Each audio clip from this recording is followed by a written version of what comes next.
এই সংসারে প্রত্যেকটা মানুষের জন্ম একটা নির্দিষ্ট উদ্দেশ্য নিয়েই হয়ে থাকে, যেটা পূরণ করার জন্য তাকে নিজের জীবনকালে ব্রহ্মচর্য, গার্হস্থ, বানপ্রস্থ আর সন্ন্যাস আশ্রমের পালন অনিবার্য। যদি কোনো মানুষ সেটা পূরণ করতে না পারে, তবে সে তার জন্মদাতার সাথে সাথে এই সৃষ্টি চক্রের কাছেও অপরাধী থেকে যায়। ব্রহ্মদেব এই সৃষ্টি নির্মাণের পরে সৃষ্টি সঞ্চালনার জন্যে 11 মানস পুত্রের উৎপত্তি করেন। ওনাদের সবাইকে প্রজাপতি হয়ে সন্তান উৎপাদনের আদেশ দেন। ব্রহ্মার 10 পুত্র বিবাহ করে নিজেদের পিতার আজ্ঞা পালন করেন, কিন্তু ওনার 11তম পুত্র নারদ প্রজাপতি ব্রহ্মার আদেশ অমান্য করেন। পিতাশ্রী, আপনি আমাকে জন্ম দিয়েছেন, তার জন্য আমি কৃতজ্ঞ, কিন্তু আমি আপনার আজ্ঞা অনুসারে আমি সাংসারিক জীবন কাটাতে পারবো না। আমি আমার জীবন কাম, ক্রোধ, লোভ, মোহ আর মমতার বন্ধনে জড়িয়ে সমাপ্ত করতে চাই না। আর এমনিতেও আপনার 10 জন পুত্র সাংসারিক জীবনের বন্ধনে আবদ্ধ, আর তারা সন্তানদের জন্মও দিচ্ছে। নারদ, আমার দুঃখ সেই জন্যে নয় যে তুমি আমার আদেশ লঙ্ঘন করেছ। দুঃখ তো আমার এই জন্যে যে মাতা আদি শক্তি আমাকে সৃষ্টির উৎপত্তির যে কার্যভার অর্পণ করেছিলেন, তোমার এই আদেশ লঙ্ঘন করার জন্যে তাতে বিঘ্ন সৃষ্টি হবে। তুমি আমার পিতৃ ঋণ থেকে কখনো মুক্ত হতে পারবে না।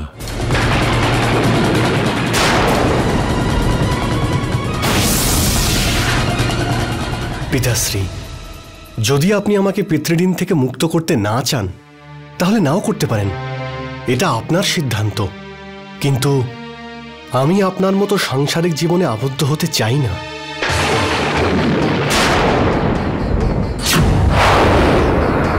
আমি তো ব্রহ্ম ঋষি হতে চাই, সন্ন্যাসী হয়ে স্বচ্ছন্দে স্বাধীনভাবে আমার জীবন কাটাতে চাই। আজ্ঞা করুন।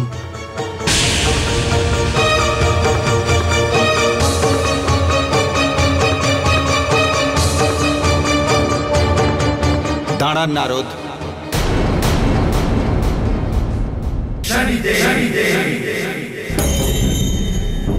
সৃষ্টির রচয়িতা ব্রহ্মাপুত্র নারদ, আপনি আপনার জীবনের পথ থেকে লক্ষ্যচ্যুত হয়েছেন। না শনিদেব, আমি একদমই সঠিক সিদ্ধান্ত নিয়েছি। আমি স্বচ্ছন্দে আমার জীবন কাটাতে চাই, সন্ন্যাসী হয়ে ব্রহ্ম ঋষি হতে চাই। আর যখন ব্রহ্মচারী, গৃহস্থ আর বানপ্রস্থ আশ্রমের পরে আমাকে সন্ন্যাস আশ্রমে আসতেই হতো, তাহলে আমি এখন থেকে সন্ন্যাস ধর্ম কেন নেব না? নারদ, আপনি যে আশ্রমের কথা বলছেন তার আধারই হল ব্রহ্মচর্য, গার্হস্থ আর বানপ্রস্থ আশ্রম। ওই 3টি আশ্রমে জীবন না কাটিয়ে কেউই সন্ন্যাস জীবনে প্রবেশ করতে পারবে না। যদি কেউ সেটা করে, তবে তার সন্ন্যাসের জীবন নিরর্থক হয়ে যায়। প্রত্যেকেই আমরা ন্যায় চক্রের সঙ্গে বাঁধা। এই সৃষ্টিতে আমি কোনো অন্যায় হতে দেব না। আর আপনি আপনার জীবনের উদ্দেশ্য আর নিজের পিতার আদেশকে অমান্য করে 2টো অপরাধ করেছেন, যার জন্য আপনি কঠোর দণ্ড পাবেন।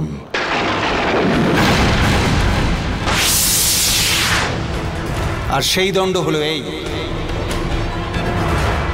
যে আপনাকে ব্রহ্মচর্য, গার্হস্থ আর বানপ্রস্থ আশ্রমে জীবন অতিবাহিত করে নিজের জীবনের উদ্দেশ্যকে সম্পূর্ণ করতে হবে।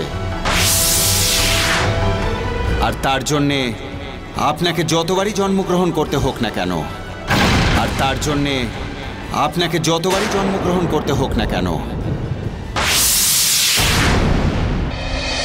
যে আপনাকে ব্রহ্মচর্য, গার্হস্থ আর বানপ্রস্থ আশ্রমে জীবন অতিবাহিত করে নিজের জীবনের উদ্দেশ্যকে সম্পূর্ণ করতে হবে।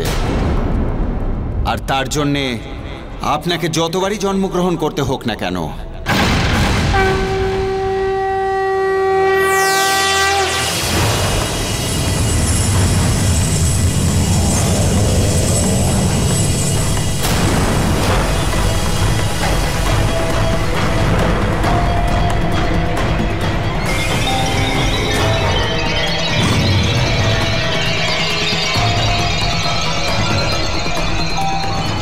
নারদ,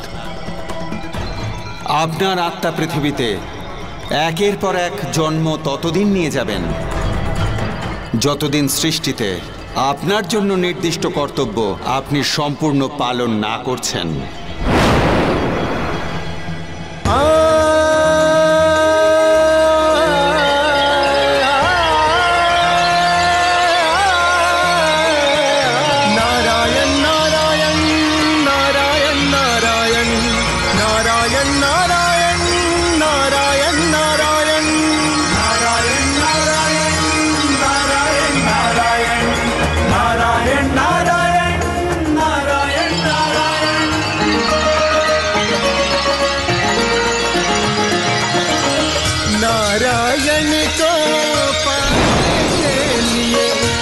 हरि जी को पाने के लिए नारद लेते जन्म,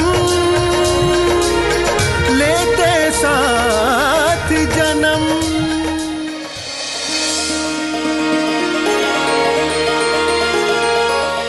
फिर सर्वप्रथम एक राजा के घर लेते जन्म है नारद, लेते जन्म है नारद।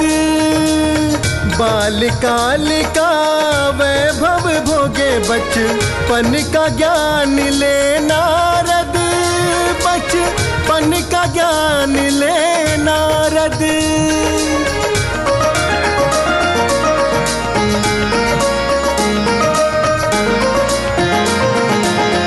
वर्षों बाद एक निर्धन के घर नारद जी का हुआ जन्म।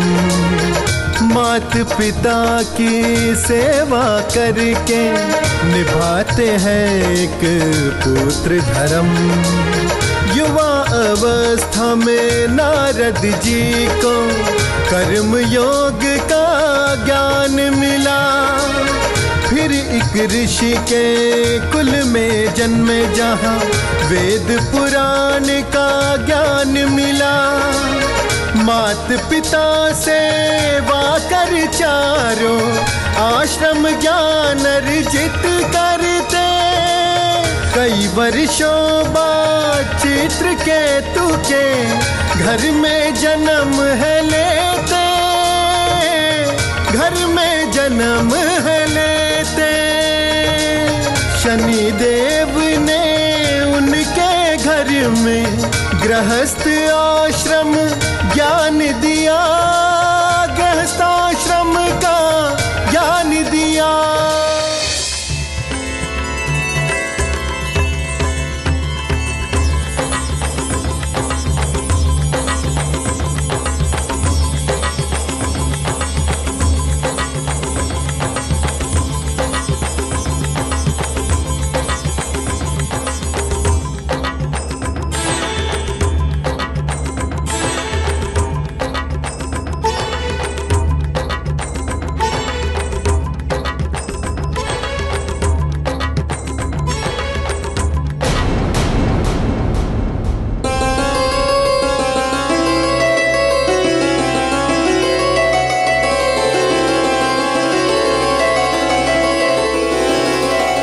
পুত্র,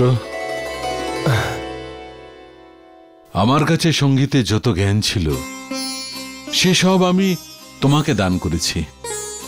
এবার আমি চাই শাস্ত্র, পুরাণ আর বেদের জ্ঞান অর্জনের জন্য তুমি বৃহস্পতি দেবের কাছে যাও। পিতাশ্রী, আমার উচ্চশিক্ষার কোনো রকম প্রয়োজন নেই।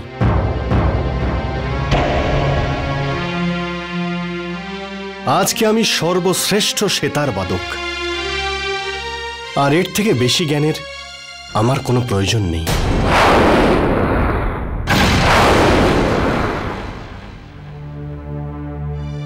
আমি তো শুধু এবার আমার চন্দ্রিকাকে বিবাহ করতে চাই। পুত্র, তুমি এটা কি বলছো? এখনো তোমার গার্হস্থ্য জীবন শুরু করার সময় আসেনি। এখন ব্রহ্মচর্য আশ্রমে আছো, সময় এখনো বাকি আছে। সেসব আমি জানি না পিতাশ্রী। আমি তো শুধুমাত্র এটুকুই জানি যে চন্দ্রিকা আর আমি একে অপরকে খুব ভালোবাসি, আর আমরা দুজনে একে অপরকে বিবাহ করার সিদ্ধান্ত নিয়ে ফেলেছি।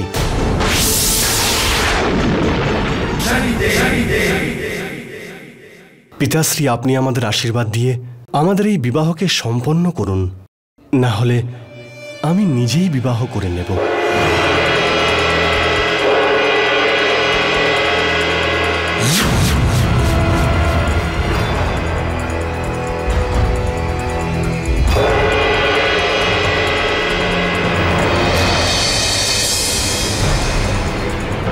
এসো চন্দ্রিকা।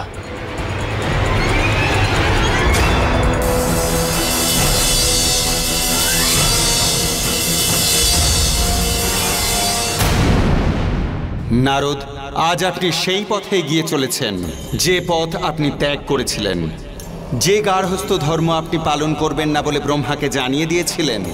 আজ সেই গার্হস্থ্য ধর্মকে ভোগ করার জন্যে এত উৎসুক হয়েছেন। কিন্তু না দেবী, আমি বেঁচে থাকতে ওর কোনো মতামত চলবে না। ওকে বৃহস্পতি দেবের কাছে। চিত্রকেতু,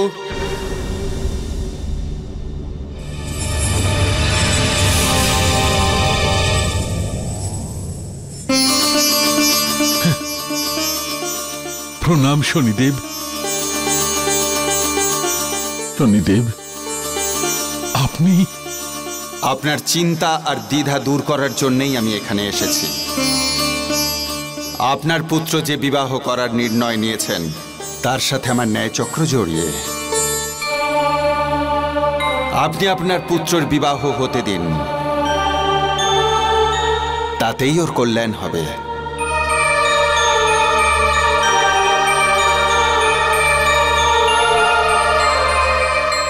আপনার যেমন আদেশ শনিদেব, যেমন আপনার আদেশ।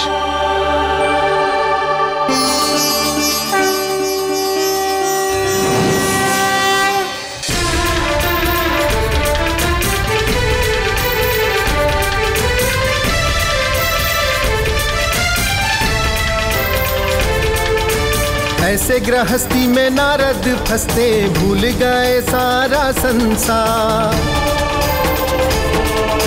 लोभ मोह मद काम वासना से बंद हो गए मन के द्वार।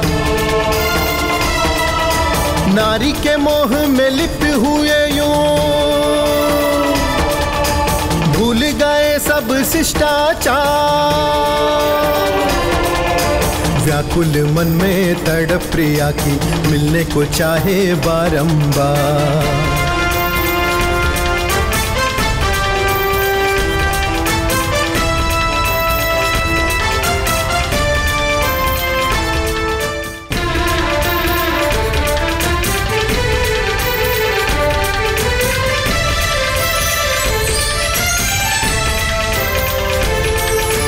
वीणा के स्वर मीठे न लगते, नारी की मुस्कान मोह रही है। नारद ऐसे प्रेम में खोए, इच्छाओं पे अब रोक नहीं है। शनि भगवान है देख रहे सब, बावले दिखते हैं नारद जी।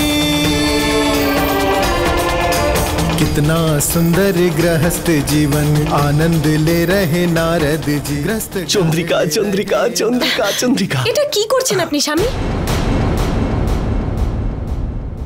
কি হয়েছে চন্দ্রিকা? আমি তো শুধু ওটাই করছি যেটা একজন প্রেমিকের করা উচিত। শুধু ভালোবাসা দিয়েই জীবনযাপন করা যায় না স্বামী। গৃহস্থ জীবনের আরো অনেক কর্তব্য থাকে, কিন্তু আপনি তার মধ্যে কোনোটাই পূরণ করছেন না। দেবতাদের তরফ থেকে অনেক সঙ্গীত সভার নিমন্ত্রণ আসে, কিন্তু আপনি তার মধ্যে কোনোটাতেই যান না। বাবা যে অর্থ নিয়ে আসেন তা দিয়েই আমরা আমাদের জীবনযাপন করি। যদি আপনি এভাবেই বসে থাকেন তাহলে সেদিন আর দূরে নেই স্বামী, যখন আপনার এই জীবনটাকেই নিজের কাছে বোঝা বলে মনে হবে। আর বাবার এই পরিশ্রমের অর্থে এভাবে জীবনযাপন করা আপনাকে মোটেও শোভা পায় না। দেবী, শুধু এই ব্যাপার? অর্থের জন্য তুমি এত চিন্তিত? স্বামী, আমি অর্থ নিয়ে চিন্তা করছি না। গৃহস্থ জীবনের দায়িত্ব নেওয়া থেকে যেভাবে আপনি দূরে সরে যাচ্ছেন, আমি সে বিষয়ে চিন্তিত। আগামী দিনে যদি আমাদের সন্তান হয়, তাহলে তার কি হবে? তুমি ভুলে যেও না চন্দ্রিকা, যে তুমি একজন সর্বশ্রেষ্ঠ সেতার বাদকের স্ত্রী। আরে আমি প্রচুর অর্থ উপার্জন করব। আর মাত্র 2 দিন পরে গন্ধর্ব উৎসব হতে চলেছে। আর এই উৎসবে যে জয়ী হয় তাকে প্রচুর পরিমাণে সোনা দেওয়া হয়। আর এত সোনা আমরা তো দূরের কথা, আমাদের সন্তানও শেষ করতে পারবে না। আর সেতার বাজানোতে আমাকে কেউ হারাতে পারবে না। আমি হলাম সর্বশ্রেষ্ঠ সেতার বাদক।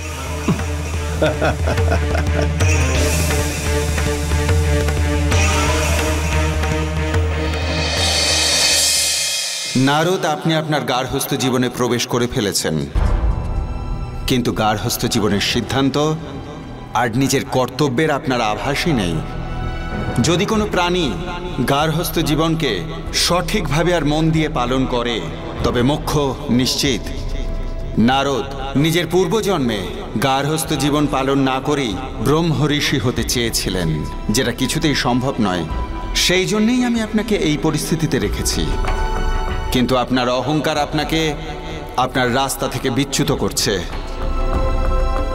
এবার আপনাকে ওই অহংকার থেকে মুক্তি দিতেই হবে।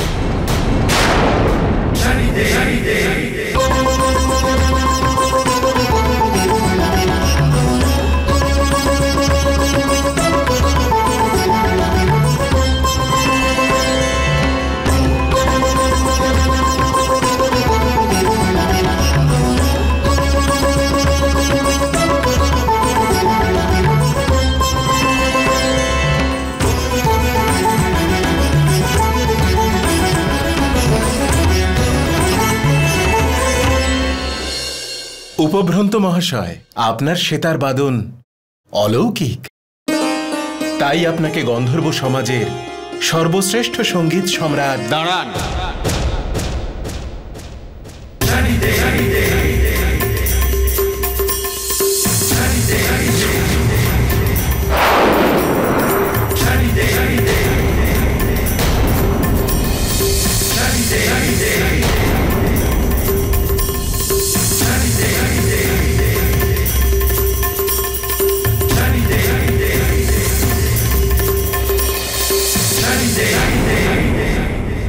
হে গন্ধর্ব, উভ্রান্ত আমার সঙ্গে সেতার বাদনে বিজয়ী না হয়ে কি করে সর্বশ্রেষ্ঠ হতে পারে? ওকে আমার সাথে প্রতিযোগিতায় নামতে হবে।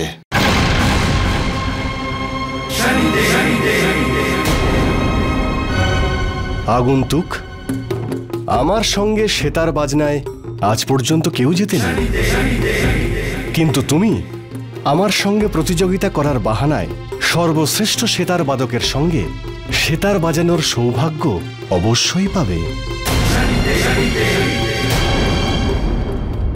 এসো, করো আমার সঙ্গে প্রতিযোগিতা।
উপভ্রান্ত, আপনি তো নিজেকে সর্বশ্রেষ্ঠ সেতার বাদক বলছিলেন, কিন্তু আমার মনে হয় সেটা আপনার জ্ঞান নয়, আপনার অহংকার বলছিল। কেননা জ্ঞান কোনোদিন হারতে পারে না, বরং অহংকার সর্বদা হেরে যায়।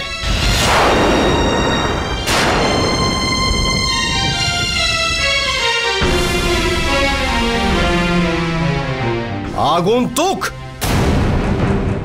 আমি এটা প্রমাণ করে দেব যে এই সৃষ্টিতে আমি সর্বশ্রেষ্ঠ সেতার বাদক।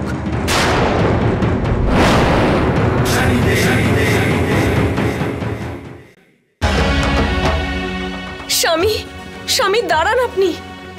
স্বামী, আপনি আমাদের সবাইকে ছেড়ে কোথায় যাচ্ছেন? আমি এই সৃষ্টিতে সমস্ত বিদ্যায় নিপুণ মহান গুরু ভরত মুনির কাছে যাচ্ছি। তার কাছে সেতার বাজানোর শিক্ষা নিয়ে আমি এটা প্রমাণ করে দেব যে আমার থেকে শ্রেষ্ঠ সেতার বাদক অন্য আর কেউ হতে পারে না।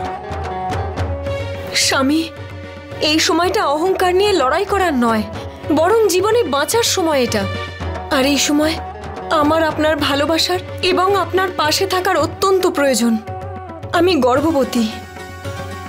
স্বামী, আমি আপনার সন্তানের মা হতে চলেছি।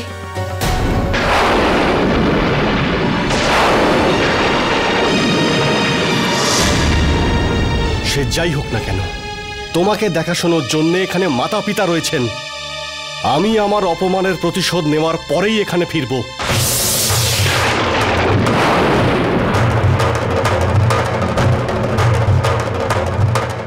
স্বামী,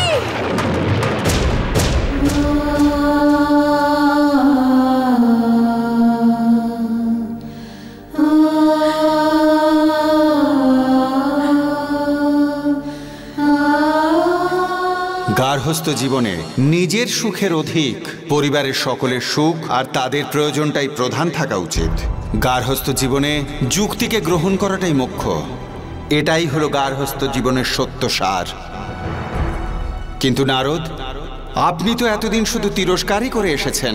প্রথমে পিতা ব্রহ্মদেবকে, তারপর এই জন্মে নিজের মাতা পিতার ইচ্ছাকে, নিজের স্ত্রীর সম্মানকে, আর পতি আর পিতার ধর্মকে। কিন্তু এই তিরস্কার তোমাকে নিজের জীবনের উদ্দেশ্য ব্রহ্ম ঋষি হবার পথ দেখাবে। উপভ্রান্ত ভরতমুনিকে প্রণাম জানাচ্ছে। উপভ্রান্ত, সঙ্গীত তো সৃষ্টি হয় সেতারের তার থেকেই, কিন্তু তার আধার হলো মানুষের হৃদয়। তাই যখনই তুমি সেতার বাজাবে তখন তার তারগুলোকে হৃদয়ের সঙ্গে জুড়ে নেবে। তবে হ্যাঁ, এটা তখনই সম্ভব হবে যখন তোমার মনে কোনো প্রকারের কোনো চঞ্চলতা থাকবে না।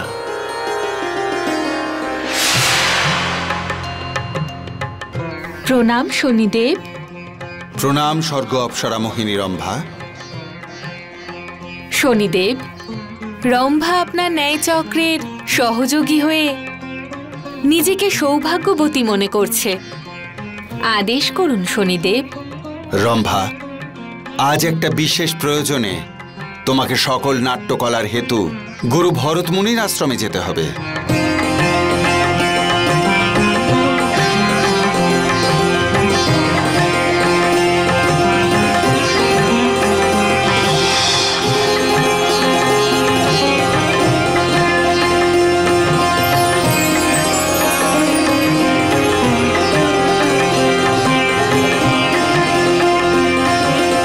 যেমন আপনার ইচ্ছা শনিদেব।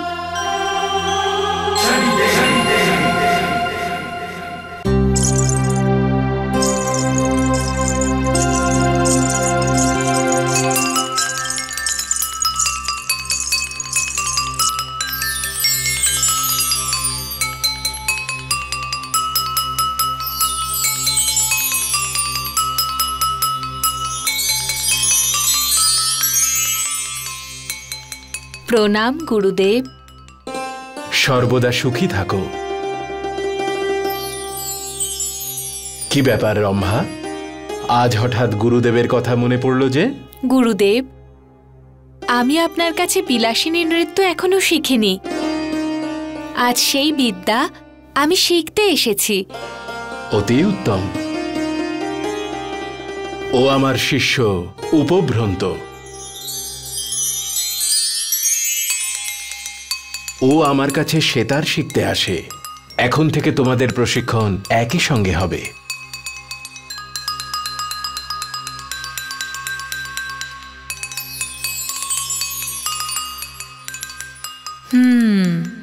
তাহলে ইনি সেই ব্যক্তি যে কারণে শনিদেব আমায় এখানে পাঠিয়েছেন।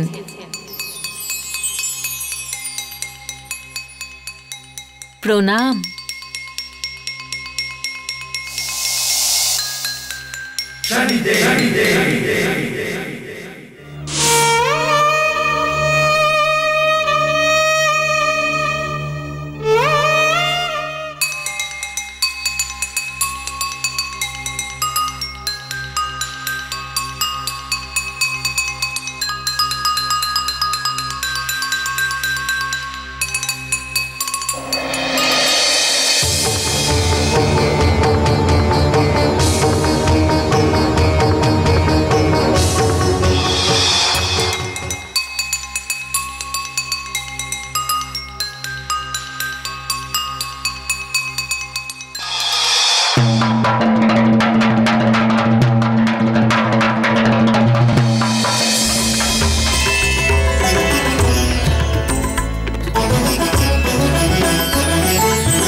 রম্ভা,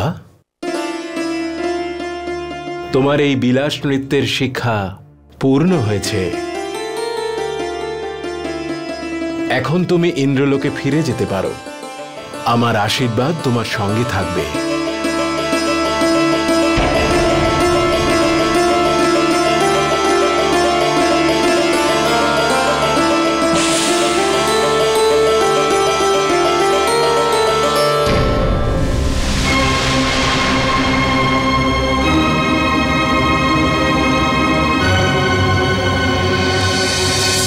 রম্ভা, তুমি কোথায় যাচ্ছ? যে কাজের জন্য এখানে এসেছিলাম সেটা সম্পূর্ণ হয়েছে, তাই আমি ইন্দ্রলোকে ফিরে যাচ্ছি। আর আমাদের ভালোবাসা, সেটার কি হবে? না রম্ভা, তুমি এইভাবে চলে যেও না। আমি তোমায় খুব ভালোবাসি। আমি তোমাকে যেতে দেব না রম্ভা। ভালোবাসা? তুমি ভালোবাসো? তোমায় অধিকার কে দিয়েছে আমাকে ভালোবাসার? বলো তুমি কে? তোমার কি অস্তিত্ব আছে?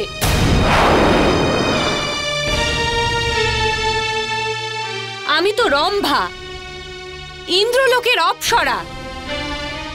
আর তুমি এটা ভাবলে কি করে যে তুমি আমার ভালোবাসা পাবে?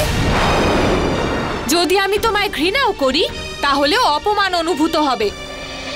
দেবী, আপনার এইভাবে আমার সত্যিকারের ভালোবাসাকে অপমান করার কোনো অধিকার নেই। সবার ভালোবাসাকে অপমান করার অধিকার তোমার বুঝি আছে? যে মা বাবা তোমায় জন্ম দিয়েছেন, তুমি তাদের আদেশ পালন না করে তাদেরকে অসম্মান করেছো।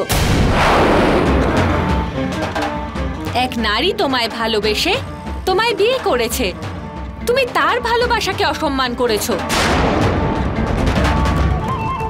যে সন্তানকে তুমি জন্ম দিয়েছো তার প্রতি কর্তব্য পালন না করে তুমি নিজের সন্তানকেও অপমান করেছো।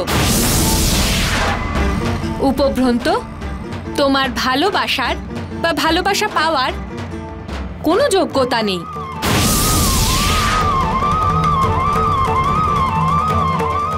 সত্যি হলো এটা, তুমি কাউকে ভালোবাসতে পারো না। তুমি শুধুমাত্র নিজেকে ভালোবাসো। আর এরকম জীবনের কোনো মূল্য নেই। আর এরকম জীবনের কোনো মূল্য নেই। আর এরকম জীবনের কোনো মূল্য নেই।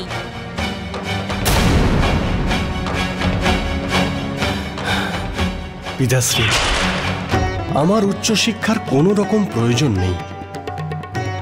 আজকে আমি সর্বশ্রেষ্ঠ সেতার বাদক, আর এর থেকে বেশি জ্ঞানের আমার কোনো প্রয়োজন নেই। স্বামী, আমি আপনার সন্তানের মা হতে চলেছি।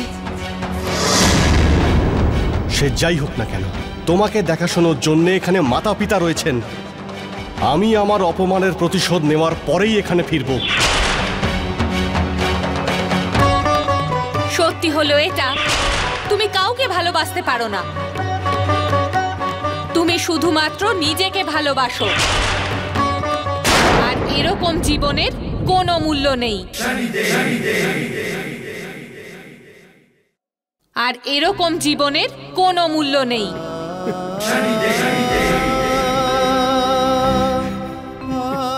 আমি পাপী। আমি সর্বদাই নিজের কর্তব্য থেকে পালিয়ে বেরিয়েছি। নিজের জন্মদাতাকে আমি অপমান করেছি, নিজের স্ত্রীর ভালোবাসাকেও আমি অপমান করেছি, নিজের সন্তানকে জন্ম নেওয়ার আগেই ত্যাগ করেছি আমি। আমার মতো অপরাধীর বেঁচে থাকার কোনো অধিকার নেই। আমি এই পাপী জীবনকে শেষ করে ফেলব। নারদ, জীবনে তিরস্কার প্রাণীকে তার নিজের অন্তরাত্মার সাথে সাক্ষাৎ করিয়ে দেয়, ঠিক যেমনটি আজ আপনার ক্ষেত্রে ঘটেছে। আপনার অনুশোচনা ভরা চোখের জল আপনার মনে সব ময়লা ধুয়ে দিয়েছে। এখন আপনি ব্রহ্ম ঋষি হওয়ার পথে এগিয়ে চলেছেন।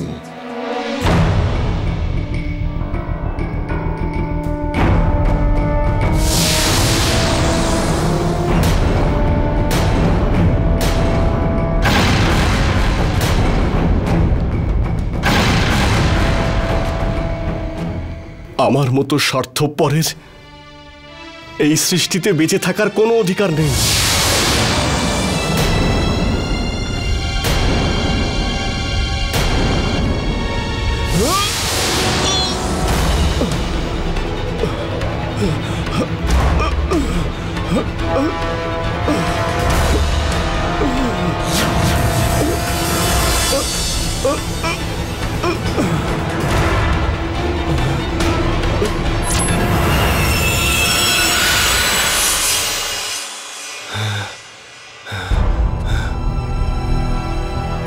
শনিদেব, আমার মতো পাপীর বেঁচে থাকার কোনো অধিকার নেই। আমাকে মরে যেতে দিন। নারদ, আপনার মৃত্যু তো গত 7 জন্ম ধরে ঘটছে। এবার তো আপনার জীবিত থাকার সময় এসে গেছে। শনিদেব, আমার নাম তো উপভ্রন্ত। নারদ, আপনি নিজের বর্তমান জীবনটা দেখতে পাচ্ছেন, কিন্তু আপনার গত 7 জন্মে প্রতিটি মুহূর্ত আপনার সাথে ছিলাম। আপনার নাম নারদ, এ আপনার প্রথম জন্মের নাম। আপনি ব্রহ্মার মানস পুত্র। আপনার মনের সমস্ত ভ্রম দূর হয়েছে, কারণ আমি আপনাকে যা জানাতে চেয়েছিলাম আপনি তা স্বীকার করে নিয়েছেন। সেই জন্য আজ সব সত্য আপনাকে বলার সময় এসেছে ব্রহ্মাপুত্র নারদ।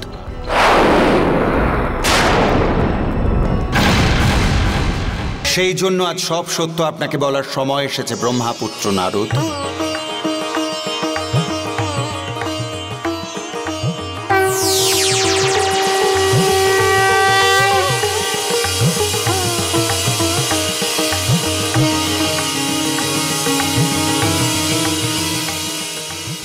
পিতাশ্রী, যদি আপনি আমাকে পিতৃঋণ থেকে মুক্ত করতে না চান তাহলে নাও করতে পারেন, এটা আপনার সিদ্ধান্ত।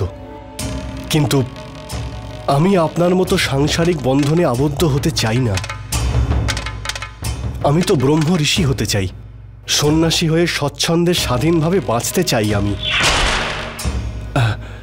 শনিদেব, আপনি আমাকে একদম উচিত শিক্ষা দিয়েছেন।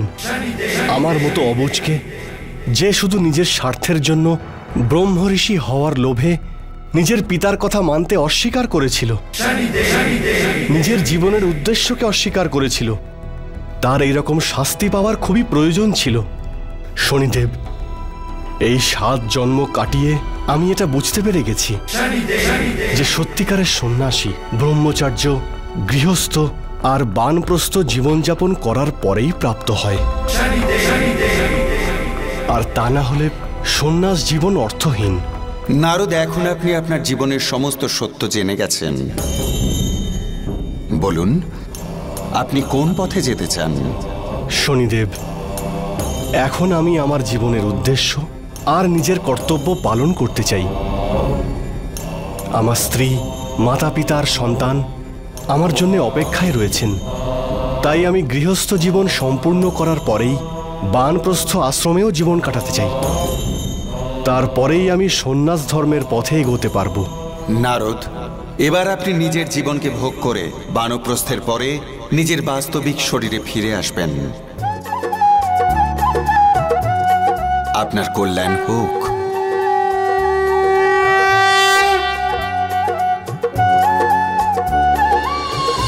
আর এইভাবে নারদ জীবনের সত্যতার জ্ঞান লাভ করেছিলেন। আর নারদ এইভাবে তার গার্হস্থ্য জীবন নিষ্ঠার সাথে পালন করেছিলেন।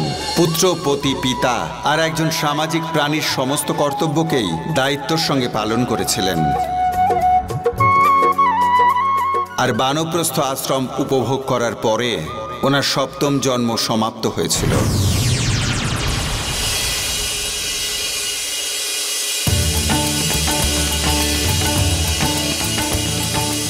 আর উনি ওনার প্রথম শরীরে আবার ফিরে এসেছিলেন।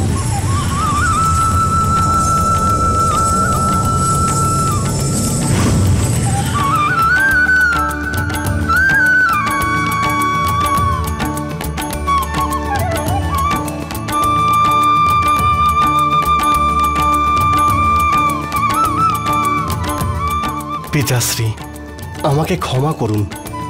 আমি আপনার আদেশের অবহেলা করেছিলাম। পিতাশ্রী, আমাকে বলুন যে আমি কিভাবে পিতৃঋণ শোধ করতে পারবো। নারদ, তুমি তোমার পিতৃঋণ পরিশোধ করেছ। যে সন্তান উৎপত্তির উদ্দেশ্যে তোমার জন্ম হয়েছিল, সেই উদ্দেশ্যকে তুমি পূর্ণ করেছ। তুমি পিতা হয়েছ। এখন তুমি সৃষ্টির সমস্ত কিছু তুমি জেনে গেছ। এখন আমি তোমাকে সন্ন্যাস গ্রহণ করার জন্য অনুমতি প্রদান করছি। নারদ, তুমি শ্রীহরি নারায়ণের শরণাপন্ন হও। কেবল নারায়ণ নারায়ণ জপ করো, তোমার মোক্ষ প্রাপ্তি হবে।